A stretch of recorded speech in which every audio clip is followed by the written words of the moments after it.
Hello and welcome to From Field to Skin, a series of interviews chronicling Ash Halberg's adventures in the Canadian fibre shed. Our sixth episode features Carrie from Westlake Knits and was recorded in May 2018 in person on Treaty 13 territory in Ontario. You can find Carrie online on Facebook and Instagram at Westlake Knits or visit westlakeknits.ca. For more, follow at From Field to Skin on Instagram or visit fromfieldtoskin.com. Basically, I'm here with Carrie from Westlake Knits. We are in Toronto. And so you're another natural dyer, which makes me really excited. I'm also really hoping that the audio works on this because we're in the middle of the city, so we will just see what happens. And then if all else fails, we can figure out something else. I'm coming back into the city, which I wasn't initially anticipating. So if need be, then we can record it again. Okay, sounds good. So tell us a bit about, I'm going to also pull out my knitting, tell us a bit about your fiber journey. Well, I guess my first fiber experience is pretty similar to what I think a lot of people have. My grandma taught me how to knit, and yeah, my sister and I grew up with my grandparents a lot, and my sister was much more interested in like the activities that my grandfather was doing. She was always like tinkering in like his wood shop and stuff, and I was would like follow my grandma around, and she was really like an amazing quilter and knitter, and they also had a really beautiful big vegetable garden, so I feel like all of these things really resonated with me from a young age. I was always like really drawn to like this DIY lifestyle, I guess. I actually had this fascination with like pioneer lifestyle. Yes, I did too. Okay. Yeah, totally. It doesn't sound weird to me.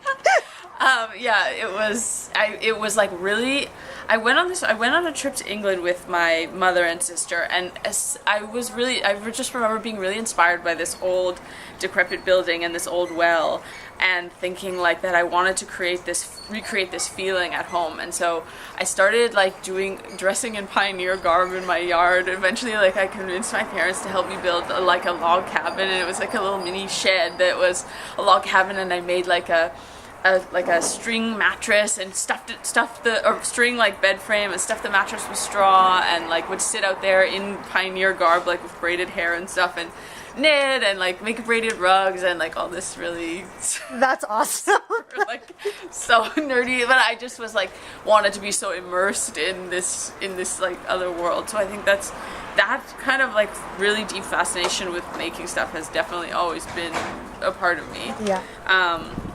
And then, yeah, I guess I went to university in Montreal, and I still did a lot of tactile, like I was studying environmental studies, and it was a pretty academic program, but then I also started, I like co-created this bike collective at McGill, and was like really into this like manual sort of tasks. Yeah, so I really was committed to that for a while, and I had kind of lost touch a little bit with fiber things, and that kind of replaced it, I guess. But then after I graduated, I was working in a falafel restaurant, and I was kind of like, what am I going to do now after post-graduation? I think a lot of people experienced that also. And I had a friend who she made jewelry. She suggested, why don't you just try applying to Pouce Pop, which is like a really big Montreal craft fair, with your knits. So I was like, okay, good idea, I'll do it. And so like I created a little mini collection, took all these photographs of like my friends modeling them in like Montreal alleys, and and I was accepted into Pouce Pop, and it got really good reception for my work, and so that made me be like, oh my gosh, like maybe this is actually something that I could do for a living, which was really exciting. And so I kind of really ran with that, and that was how I started actually Westlake Knits. was just kind of like, okay, I guess I'll try this. Sure, I like knitting and I like to make things and I like to design things. I love yarn. Like, sure, an excuse to buy lots of yarn. Let's try it. And then like, it went well, so I just kind of rolled with it, and I was so excited about it. So that's kind of, and at that point, I guess I kind of like the bike mechanics sort of faded into the background, and then ever since then I've been really like fixated on fiber. Yeah. So that was 8 years ago that I first did Poos Pop. I think. Yeah, 2010. Okay. And then I have been doing that, or I have been doing the hand knit accessories line for, like, I still continue to do it, but about 3 years ago, or 3 or 4 years ago, I started to explore natural dyeing, or I discovered that it was a thing. And it really just spoke to, like, all these different parts of me, this, like, yeah, definitely this, like, child part of me that was really into, like, DIY pioneer lifestyle, and I also have always had a connection to growing things and gardening and plants and fiber, and it just was like, oh my gosh, these things can all be connected into one activity. I'm all in. Like, so yeah, so then I like tinkered a little bit with that. I took some classes. I read a lot about natural dyeing. I like grew a bunch of plants and just sort of started to experiment and just continued to fall more in love with the whole process. Yeah. And so then I decided to try dyeing some yarn on a larger scale, and including that in my line, and that also started. People seemed really excited about it, and the process really seemed to intrigue a lot of people, and so that I would say I'm still doing a bit of knit like hand knit accessories, but the naturally dyeing yarn has almost completely taken over, like my. That's fantastic. Yeah, it's really awesome. So I've been doing it so much in the last probably 2 years, but then the last year it's barely been like, okay, I'm going for this, and like kind of switching directions a little bit and really like focusing in on it, and so it's really exciting. Like so many, it's interesting. Like I always really liked the designing hand accessories, but something about it didn't quite feel like the perfect fit. Like I always felt like something was unresolved. I didn't feel fully satisfied by the work, and somehow like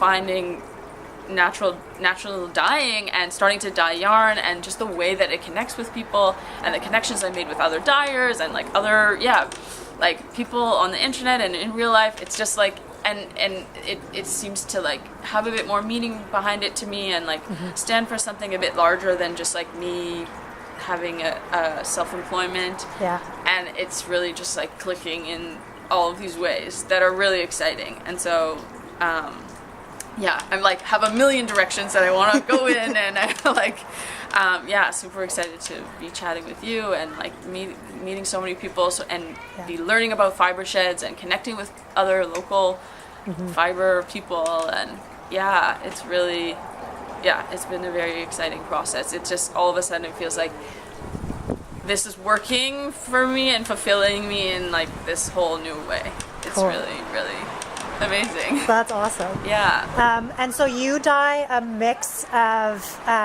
there's some yarns that you have that are strictly Canadian wools, and then obviously other ones that are a little bit easier to sell commercially. I have a mix. I'm definitely like trying to get more and more local as much as possible.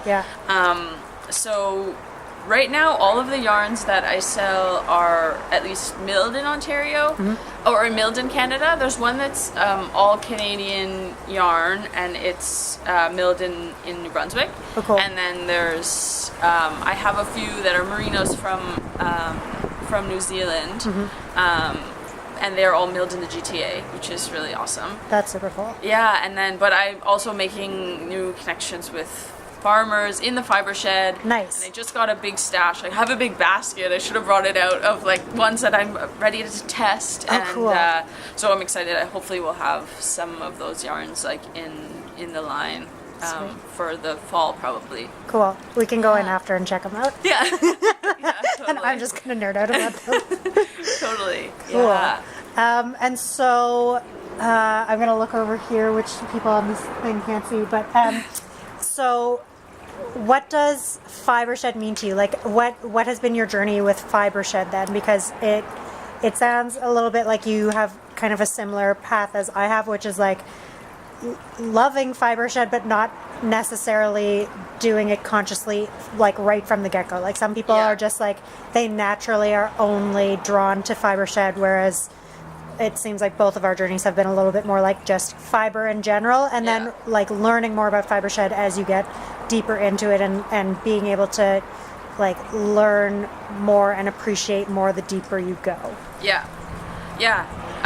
Definitely that's been my experience. It's interesting though, like I was saying this earlier today, that that part of the reason why my line of hand knit accessories didn't sit quite right with me was the sourcing of the fiber.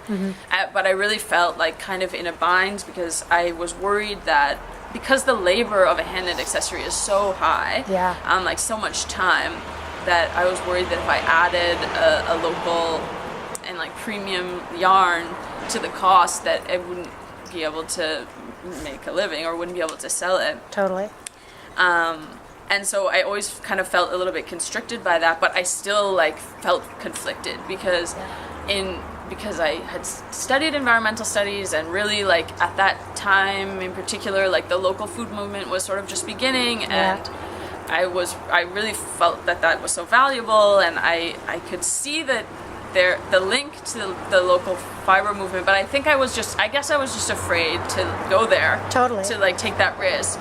And what I was saying earlier today was that now that I'm going in this new direction, and I have a product that I'm actually very consciously trying to source ethically in this particular way, people are connecting with it so much more and on a deeper level, and like are so much more invested and interested in following the story, and it's just so interesting to like, I'm glad I finally learned that lesson. It's like, this is something that has all these layers of meaning that people really connect with, and that is like such a valuable thing. It's a really interesting thing trying to sell natural dyes like at a commercial level, because it is more labor intensive and it's more time intensive. You know, it's like, okay, I'm going to like let this sit in the pot for 12 hours because that's how long it needs to sit in the pot in order to get that shade that I want.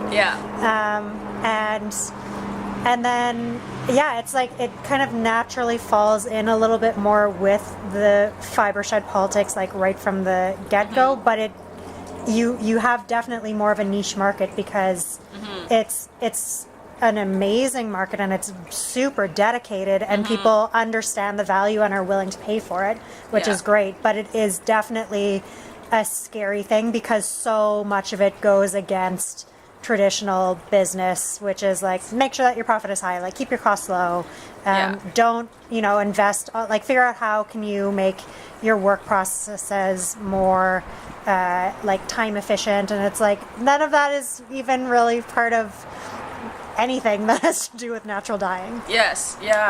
No, absolutely.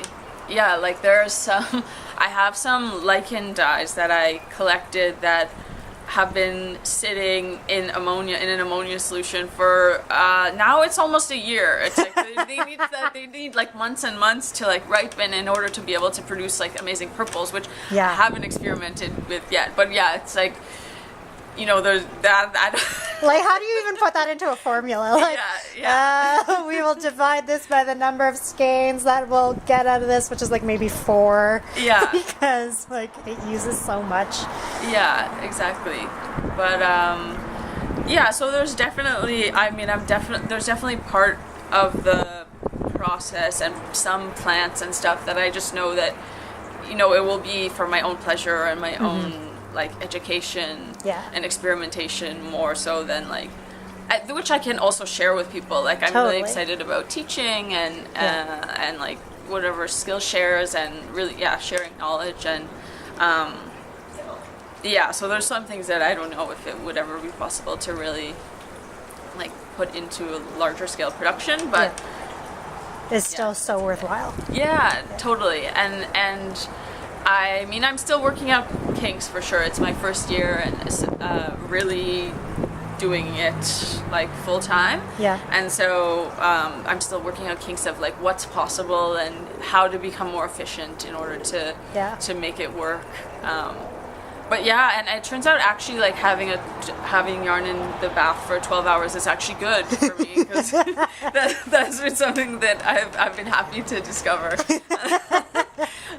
Yeah, but I think I strayed a little bit away from the original question. So as someone who kind of fell into fiber shed, not like right from the get-go, what do you think stops other people from engaging in it? And I think like especially as people who live in urban settings, you know, it's not quite such a natural thing as like, I'm gonna go down the street to my local sheep farmer, who's my neighbor, and like then it's really not necessarily easy, but like those connections are visceral and like right in front of you. Whereas in the city, and especially in Toronto, where you have so many really beautiful options for local yarn shops carrying really beautiful yarns that just aren't necessarily fiber shed yarns, and have their own kind of place within fiber world. What do you think stops people from engaging, and how can they kind of tackle that? Yeah, I mean, I think the main thing that seems to stop people from engaging, or stopped me from engaging, was like it was difficult to access. And I still find that a little bit, because even though like I'm making more connections, and even though I'm actually really quite actively seeking it out and doing research and stuff, I do find that like not driving. Yeah, I same. hesitate to admit that. No, I'm also not a driver, and it's such a pain in the ass sometimes. Yeah, it's seriously, I'm taking lessons, I swear. You are ahead of me. You're good.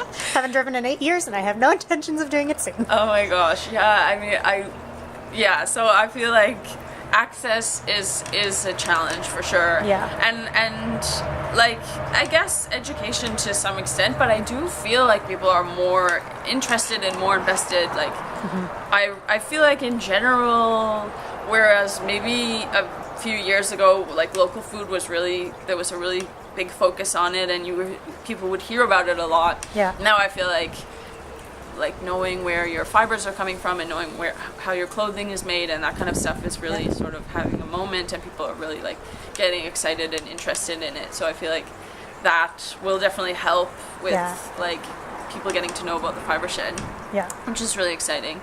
And it's interesting because I had this thought like, oh, I really want local fiber. I can't drive. How am I gonna get it? And like obviously, you know, lots of fiber farmers don't have. I mean, they're farmers. They maybe don't have that much time to devote to like making a website, which is so much work. And so if with like.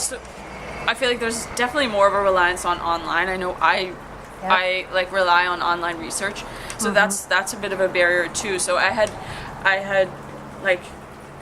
this inspired idea. I was like, I'm gonna go to farms and do fiber farmer profiles. It's gonna be so fun. I'm gonna get to meet the farmer, and then maybe like get a few skeins of their yarn, do a blog post feature, and have a few skeins in my shop to like introduce people to connect them to their work. Cool. And I was like so excited about this, and then I did one, which I went to Grace Claire's farm, Shepherd's Hill. Oh yeah. Yeah, she's like amazing. Her farm and fiber is amazing. Like it's not, my post isn't ready yet, but it's basically like just gushing on how amazing Grace is. But I feel like that's from Field to Skin. But then I met you online, and then I chatted to Becky from Upper Canada Fiber Shed. I was like, okay, this is happening also already. So Becky and I were chatting about like how can we combine efforts so that we're not just duplicating the same work, but how can we like, if we're like, you know, Combine we're independently forces. excited about this. Maybe there's a way that we can combine forces and do it together, get Yeah. more profiles done and more info out there. So Cool. that's a really exciting prospect. We just Awesome. talked like last week, so Nice. hopefully, yeah, that will move forward in a fun way. Perfect. Oh, Yeah. that's super cool. And it's like, it's such a lovely little like way of bringing the fiber shed in together. Like, because you grow a lot of your plants and you forage so much. And so it's just like, it all naturally falls into place. It was an Yeah. interesting thing trying to figure out like, how do I fit natural dyers into this? Because a lot of natural dyers, and like, to be fair, a lot of the colors that on like a wider commercial sale sell really well are like the pinks and the purples Yeah. and the blues, which are not colors that necessarily naturally come from our landscape, or like Yeah. they do, but on very small labor intensive Yeah. levels. So yeah, 6 months soaking lichen. Exactly. Exactly. Although I realized that balsam fir, I discovered this past winter, balsam fir needles give really amazing kind of dusty purples, which I was not Whoa. expecting. So save your Christmas tree next year. Oh my gosh, cool. That's good to know. Yeah, but it you know that it means that a lot of natural dyers are and myself included, like we order in dyes from like Meiwa, and then Yeah. which is great and fine and totally legit, and like I love Meiwa because they are an ethical supplier, so it makes it a lot easier to do that while also still having it fall within the politics. But it does mean, especially like our growing season in Winnipeg is shit. Like you guys, I think, have an extra month on top of us. Oh, really? But like BC, you know, people are Yeah. harvesting in like February and March, and I'm still sitting under like 6 feet of snow. And Yeah. so it's, you know, it's like, it makes it trickier. And so then it became this thing of trying to figure out like which natural dyers kind of fit within the fiber shed. Yeah. Specifically, like if we're really looking at fiber shed, and it means people who are either growing or foraging Yeah. much of their dye stuffs, which you do, which is Yeah. super cool. I'm jealous of your green thumb. I'm really not gonna. Like most of my stuff comes from foraging because growing things is not my forte. Oh my gosh, yeah. Well, I mean, I'm only I'm trying to grow more, but definitely it's easier to get like a large quantity forage than Yeah. because like even the marigolds, I know. taking every little thing, cutting them open and splaying them out to dry. But this is another thing that I'm super excited about is I have also connected with a farmer, and she's out east a little bit. And I'm blanking on the name of her farm right now, but she has a few Angora bunnies, and she got in touch with me about like doing some kind of collaboration with her yarn. Yeah. And she also was like, and I also have some land, and I would be interested in growing dye plants. I was like, Amazing. so yeah, so she is going to grow a few things for me, Cool. which I'm so excited about. And her farm's certified organic, which is awesome. Sweet. She's gonna try madder, and Oh, thinks that it will cool. work like with enough like insulation over the winter. Yeah. Which is That would be so exciting. I know, like so amazing because Oh, man. because I really love madder, Yeah. and I mean we can't get it here. Yeah, exactly. Very easily. So yeah, That would be so exciting. this could be really really exciting. Yeah, and I know like I have a friend who has an organic farm also outside of, like about an hour outside of town, and last year they grew me some indigo, some Japanese indigo, which like, was awesome. And they actually managed to do it successfully. There's one Nice. there's one species Yeah. like Polygonum tinctoria, something like that, I think Yeah. it is, Japanese indigo, and it grows pretty well here. Cool. And they grew like a huge batch of it, and I was like, this is my new thing, I'm gonna do all my indigo from fresh plants. And they brought me this huge garbage bag filled with it, and I was like, I can't wait to do this. And then like started the whole process, Yeah. and I was like, it was like 7 o'clock after I picked it up, and I was like, yeah, no problem, I'll be done, whatever. And then meanwhile it's like 3 in the morning, and I'm still like whisking, like, oh my god. gosh, this is way harder than I thought it was going to be. So it was man. like quite an experience to try to actually extract the pigment before using it. It was really cool, but I kind of... It's way more labor intensive than... Yeah, I mean, I think it's something that is definitely possible to do, but it does seem like it's not such a small batch kind of thing, or unless if you wanted to do it for fun, like for sure it was a really valuable and fun learning experience, but to like actually do it for production, I think it would have to be a really large scale and like Hey, there we go. Okay, so we know that it does shut off. Okay. We're good. Back on. Yeah. Okay. But I'm hoping that could be something to explore to somebody who would be interested in growing it on a larger scale and like doing the big fermentation piles. And because I know in the California fiber shed, they're doing that. So that's something that I'm really interested in exploring. That's super cool. Because for sure, indigo and madder are like the top ones that I use that are not fiber shed, and the potential to actually make them part of fiber shed, even though it's more expertise and labor, but it's just so rewarding when you use something that you've actually worked with right from the get-go. I noticed Botanical Colors, I think they've got that their blog is often quite interesting and informative, and they had a tutorial on doing a fresh leaf, like instead of fermenting the indigo to get those like really kind of elusive teal and turquoises, you basically blend the indigo fresh leaves with ice and make a sludge, and then you put the fibers into the sludge.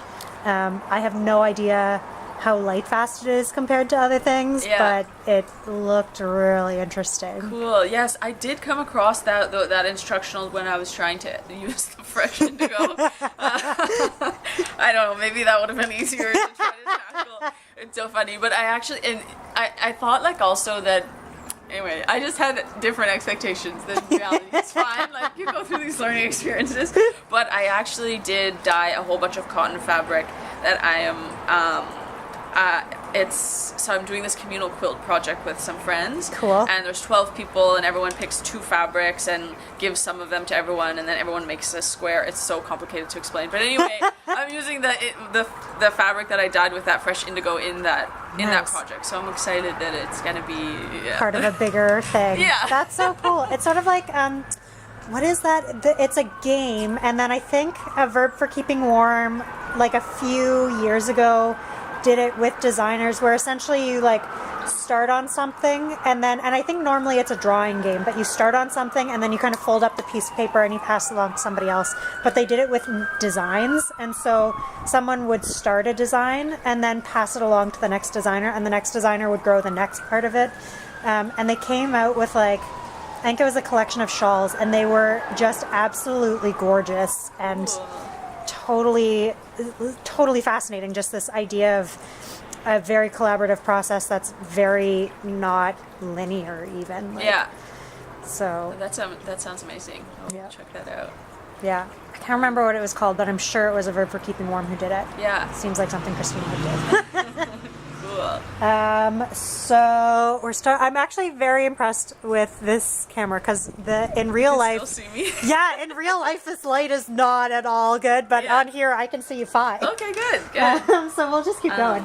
I guess I just wanted to mention too about because I feel like you asked the question about like plants in the fiber shed, and I mostly answered it talking about plants that aren't in the fiber shed. But there are some amazing plants that are in the fiber shed, and like I am so excited and enamored by sumac berries these days. Like I love them, which is conveniently what I used for my design with yours. So it's with sumac. Yeah, and like so you can get this amazing range from like this kind of ash gray to all the way to like these really beautiful, amazing dark grays that have some purple in them, and lovely. Like you can also get caramels and all kinds of different browns. So that's just like one that I'm super excited about, and it's like that one there's lots around to forage, which is really exciting. Nice.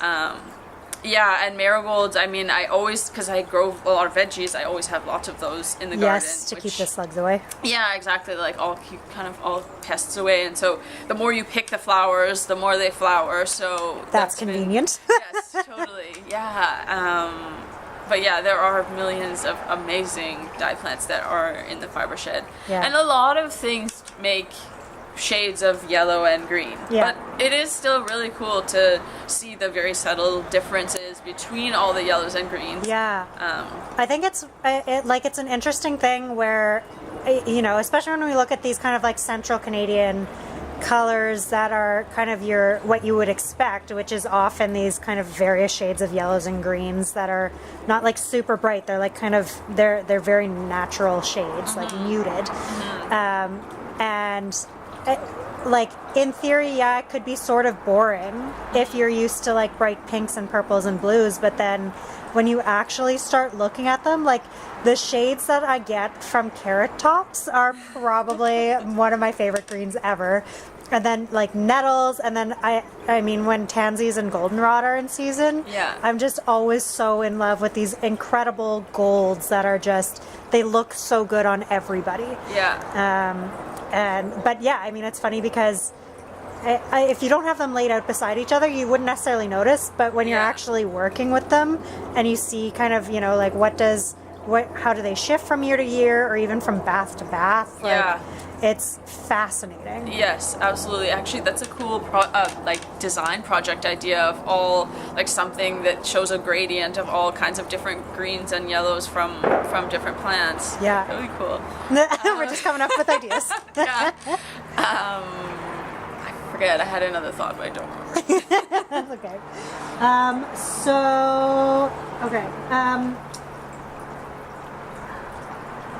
So what's the next step? We're gonna kind of semi wrap up ish, but I think we're Okay. gonna just keep talking. Okay.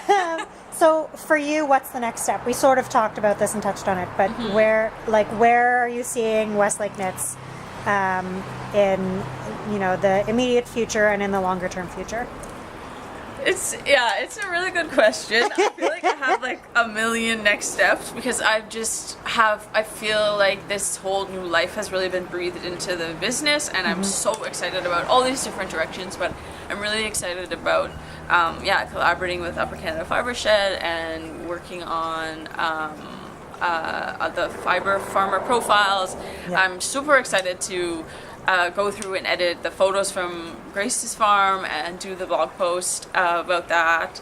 I am really excited about like partnering with different farmers for growing dye plants. That's really exciting to me. I've been working on kind of trying to hone in on my process a little bit more, make it a little bit more efficient. To try to, because I do want this to be sustainable. Yeah. This, like, you didn't really talk about this with the knits, but I mean, I had really gotten to the point where to keep up with like demand of different orders and wholesales and all this stuff, I had gotten to the point where I would be like working 16 hours a day knitting. Yeah. I like got obviously repetitive stress injury from that. Like, Totally. it was like, you know, I'm into one. I need to have this. I need to have this done, and I am. And it's not fun when the knitting is on that kind of like, Yeah. and especially when you're knitting the same kind of thing over and over, and you're not getting to choose. Yeah, and it really became. I mean, in a way, that was okay because it became like second nature, and I was quite good at multitasking. Like it would like take almost none of my brain. Whereas now I'm like working on this more complicated thing, and I can't knit and talk at the same time. But usually I would be like da da da da da. Yeah. But yeah, so I'm excited to try to develop the business in a way that doesn't like harm my health. Yeah. And doesn't take so much, like make sure that I can still have like a personal life. Yes. That shocking idea as like small biz owners of like, oh, I can balance things and actually have a social life. What a concept. Yes, exactly. So I'm really excited to try to figure out how to do that, because I think that in order to have a sustainable business, Yeah. you do need to have time for yourself. It sounds Yes. so obvious, but I feel like It's a hard concept, like, Yeah. especially because, I mean, like, it's not like we do it because we're rolling in dough. It's because you care so much, which makes it really easy to then, like, not do all the other things that you should do to be a healthy, balanced human being. Yeah, exactly. So I'm excited to kind of like, strive for balance. It's a big goal. I also really want to. I have a few book projects I'm really excited about. Can you Cool. still see me? Yes, I can. I'm like, I glance over every once in a while to make sure we can still see you. Okay, good. So I have a friend who's a bookbinder, and she's worked as a bookbinder for many years, and I'm really excited we're going to collaborate on a dye journal. So this is super cool. We were like bouncing some ideas around, and she had this idea for like an expandable binding, so when you add your swatches, the binding can expand with it. Oh and my it won't God. break. And so this is something that like I'm super excited to work I'm on. stoked about that. I'm the worst. I'm also, I am less interested in the very specific science of what I'm doing and more interested in like, what colors am I getting? But like, I'm totally, it's the same way I do my witchcraft. I'm like, I'll just take a handful of this and like, Yeah. it's approximately this much. I'm sure it's fine. Yeah. But actually have it, and part of it has honestly been that I have not been able to figure out a way of keeping a good dye journal that is not, either falling apart and everything's falling out of it, or it just, like trying to staple things into a moleskin and then it rapidly just becomes large and awkward. Yeah, exactly. It's just an accordion that never closes. Yeah, totally. So that's one exciting project. That's also, like, awesome. I don't know, like I have a million things. Fantastic. I've been like wanting to do some kind of book about like growing plants and dyeing with them, and like guide kind of book. I'm Cool. like. I like drawing too, and I've been like working on a collection of hand-drawn plant pictures. Nice.